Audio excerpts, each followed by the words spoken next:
Non c'era emergenza e non c'era nemmeno, cioè non ci si aspettava un evento del genere. Ripeto, dalle 8:30 a mezzanotte ci sono state 4 bombe d'acqua in sequenza, sono caduti oltre 100 mm in 3 ore.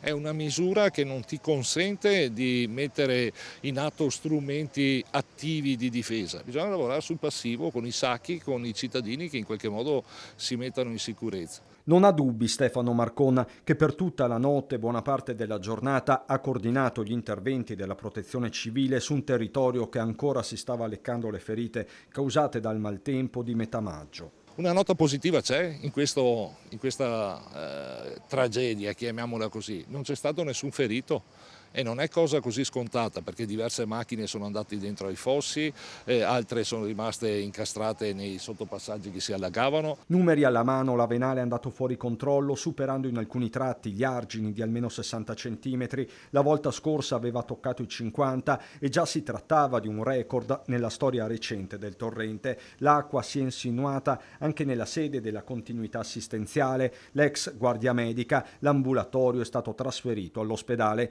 Dal sindaco arriva però un'indicazione. Io invito i cittadini di Castelfranco Veneto a iscriversi al canale Telegram del comune di Castelfranco Veneto, dove abbiamo lanciato i primi allarmi. Nei canali social li abbiamo veicolati, quindi se i cittadini si iscrivono al canale Telegram di Castelfranco Veneto è un modo per poter essere in comunicazione più veloce. Ai castellani l'abbraccio del vescovo di Treviso. La vicinanza a tutti coloro che hanno danni, soprattutto quelli che sono toccati nella casa o sul lavoro, nei campi, nelle proprietà che danno loro sostentamento e vita.